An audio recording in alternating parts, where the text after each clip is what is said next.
किसी भी गाना को मिक्स करना है तो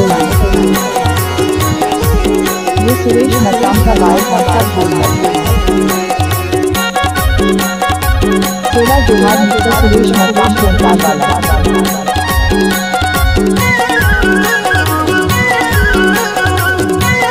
आप सुन रहे हैं म्यूजिक चैनल सुरेश मरकाम माया की बोली मीठ लगाए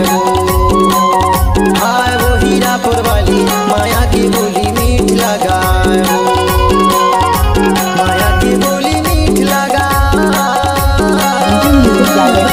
माया की बोली मीठ लगाए माया की बोली मीठ लगाए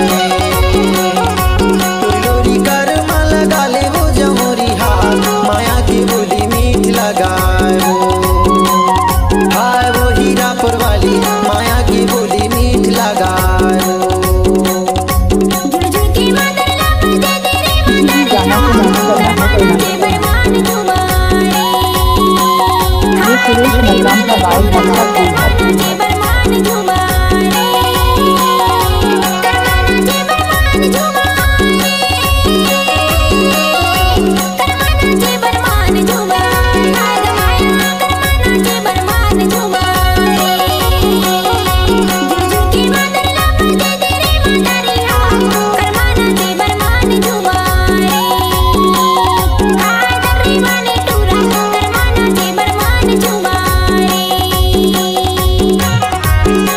सुरेश मरकाम का गाना सुनने वाले को मुझसे सुरेश मरकाम का गाना गाना सेवा जोहारा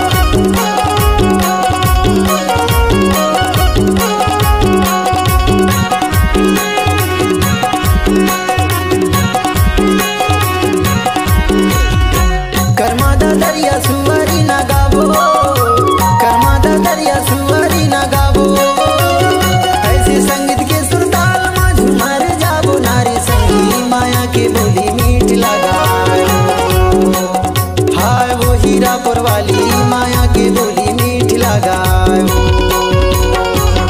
लोरी कर लगा ले मोजा मोरी हाँ माया के बोली मीठ लगाए हाय वो हीरापुर वाली माया के बोली मीठ लगाए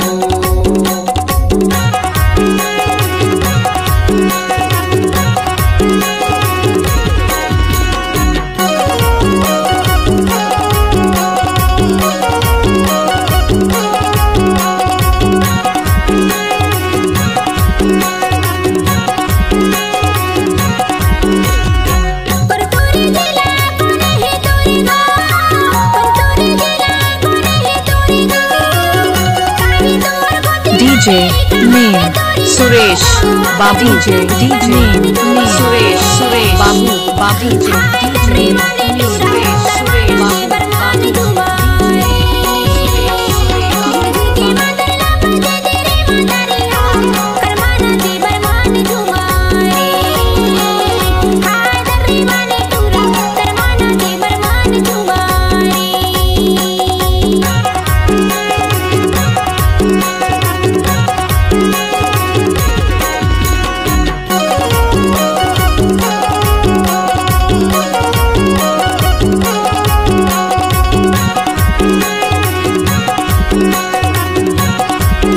DJ mixer Suresh Markam gram क्योंटार वाले दरी है मोरे गाँव जिला डिंडोरी दरी है मोरे गाँव बगेला बलगो नारी सेवा राम नावो माया के बोली मीठ लगाए हाय वो हीरापुर वाली माया की बोली मीठ लगाए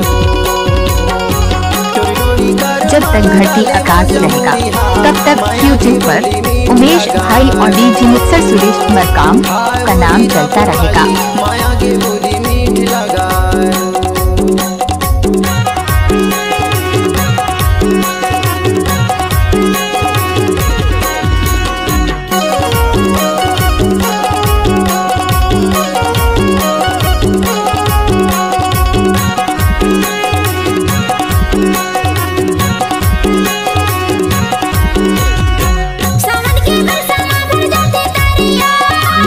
डायरेक्टर का नाम है सुरेश मरकाम।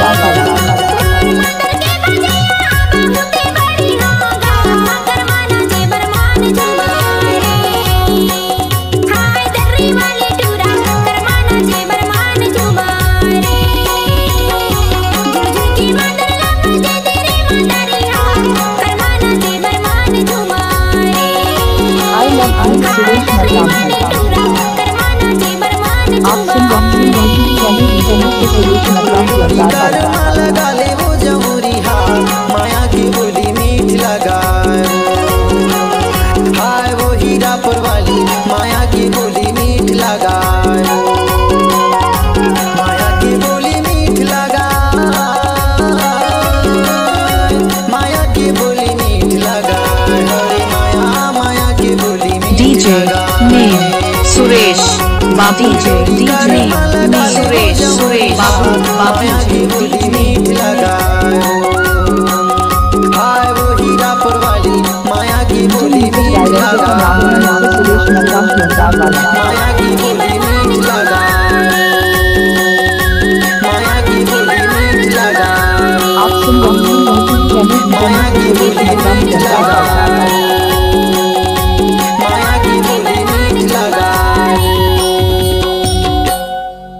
छत्तीसगढ़ी सांस्कृतिक लोक कला मंच मोर अंतस की मया, ग्राम दर्री मोहगांव, थाना शाहपुर, जिला डिंडोरी, मध्य प्रदेश की अनुपम प्रस्तुति। गायक सेवाराम यादव, गायिका राखी धारवे, अध्यक्ष सुखलाल यादव, संगीतकार संतोष कुमार यादव, तबला वादक संतराम यादव, सहयोगी राम गुलाब यादव। कार्यक्रम हेतु संपर्क करें 9098049117। म्यूजिक हमारा डायरेक्टर दूसरा नाम नंबर है है सुरेश मरकाम सुल्तान वाला। 8815044015।